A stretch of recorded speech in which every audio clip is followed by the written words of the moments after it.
Bolsonaro reforça o argumento do presidente do Banco Central de que a alta da inflação é um fenômeno global. Vamos acompanhar na reportagem da Carolina Belim. O presidente Jair Bolsonaro culpou as medidas de isolamento social para conter a pandemia adotadas, sobretudo por governadores, pela disparada da inflação em 2021, levando o índice a fechar o ano passado em 10,06%. Maior índice desde 2015. Lembra do fica em casa, a economia te vê depois? Estão vendo a economia. Pois é. O cara ficou em casa, apoiou e agora quer me culpar da inflação. Reiterando um argumento do próprio presidente do Banco Central, Roberto Campos Neto, Bolsonaro diz que a disparada de preços é um fenômeno global. Agora, o Brasil é um dos países que menos está sofrendo na economia. Apesar de ser duro para o povo, sei disso, perdendo poder aquisitivo. O gerente do IPCA, índice do IBGE, que mede a inflação oficial, Pedro Kislanov, afirmou que o aumento de custos, sobretudo dos combustíveis, contribuiu para o avanço do indicador no ano passado. O economista ainda ressaltou a alta expressiva do preço dos automóveis em 2021. Em muitos casos faltavam peças, houve um encarecimento do preço dos insumos, às vezes faltava até carro para entregar nas concessionárias, e a gente teve uma alta superior a 16% dos automóveis novos e 15% dos automóveis usados em 2021. Então, esse é um fator que pode continuar aí pressionando também em 2022. Para o economista André Perfeito, a perspectiva para este ano é de uma desaceleração nos preços, com a inflação fechando em torno de 5%, novamente acima da meta do Banco Central. E isso é um problema também para o Banco Central, porque a gente vai ter aí o descumprimento de outra vez a meta. A meta desse ano é 5%.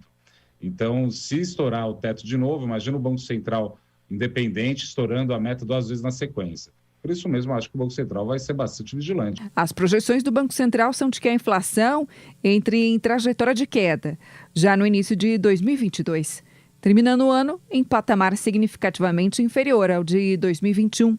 Ao justificar o descumprimento da meta da inflação no ano passado, o presidente do Banco Central, Roberto Campos Neto, ressaltou que o processo de ajuste na taxa básica de juros, hoje 9,25%, vai persistir como forma de conter a alta dos preços. Os analistas do mercado financeiro projetam que a taxa Selic ficará em 11,75% no final de 2022. E aí, Paulo Pozonoff, como dissemos já anteriormente, o Bolsonaro a todo momento ele atribui justamente ali aos governos estaduais, municipais, as medidas restritivas, a situação que a gente está vivendo. Mas ele diz também que a situação está difícil, mas que o Brasil não tem a pior economia do mundo. A minha pergunta é a seguinte, se essa inflação, Pozonoff, é um fenômeno global, por que os especialistas dizem que o Brasil tem um índice aí maior do que os países desenvolvidos? Catarina, é que a gente tem um complicador, que é o câmbio. Na verdade, esse é o maior complicador e é aí a variável que tira o sono dos especialistas quando eles fazem projeções para 2022, Afinal de contas, a gente vive aí um ano eleitoral que promete também muita turbulência e muita volatilidade do câmbio. A gente já comentou aqui no Jornal da Manhã, segunda edição, essa alta dos combustíveis. O governo não tem como controlar isso, a não ser que ele parta aí para um populismo fiscal também e acabe optando por intervir na Petrobras, o que seria um desastre político e econômico. O que o governo poderia fazer seria uma ampla reforma administrativa, diminuir realmente o peso do Estado nesse momento. Mas fora isso, ele fica suscetível aí a questões até como o fechamento, Muita gente que prevê até um fechamento novamente por causa da variante, se não a Ômicron, a próxima variante que surgir desse vírus.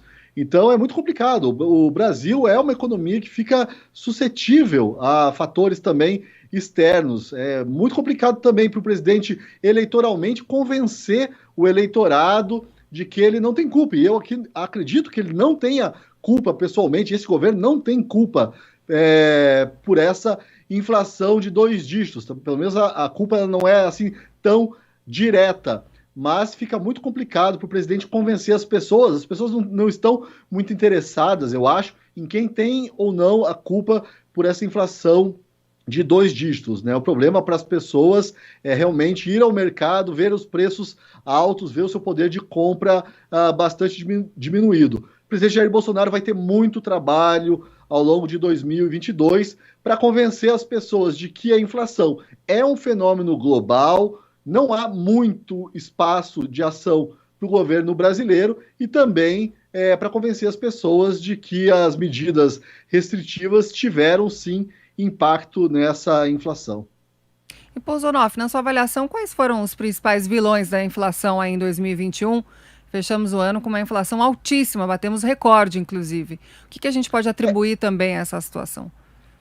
3 fatores, né? Commodities agrícolas, né, que subiram bastante, o aumento da demanda natural aí do reaquecimento da economia depois que a economia do mundo inteiro foi reaberta aí com o arrefecimento da pandemia e também o preço dos combustíveis. Eu acho que o petróleo foi o que mais influenciou na inflação mundial. Mas também tem um outro fator, e eu acho até curioso, que eu escuto muitos especialistas aí ao longo do dia, e pouca gente menciona, mas é que foi a enxurrada de dinheiro que os governos do mundo inteiro derramaram, né, nas suas economias para estimular essas economias desde a crise de 2008, aquela crise que o ex-presidente Lula disse que chegou ao Brasil como uma marolinha. Então a gente está vendo consequências aí não intencionais de políticas talvez bem intencionadas, né, de medidas tomadas lá em 2008, 2009.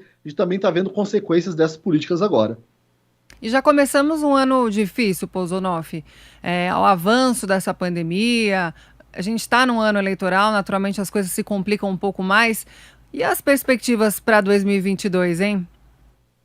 Em relação Catarina, à inflação. Os economistas, né? Ontem até entrevistei um economista aqui na Jovem Pan, e eles estão otimistas, né? Eles não acreditam que a gente vai repetir essa inflação de 2 dígitos ano que vem, apesar aí de quebra de safra aqui no sul do país. A safra parece que vai ser muito boa em outras regiões, então acaba uma coisa compensando a outra. Essa pressão das commodities agrícolas parece que não vai ser tão grande. Também tem essa questão da demanda, né, reprimida por causa da pandemia, que a gente não deve repetir o mesmo cenário, e tem muita gente apostando que o petróleo vai dar uma trégua, o preço da energia deve até se manter estável ou até cair um pouco. Então o otimismo aí dos economistas se baseia nesses 3 pilares. Mas eu queria só ressaltar que no Brasil a gente tem o fenômeno das eleições e a volatilidade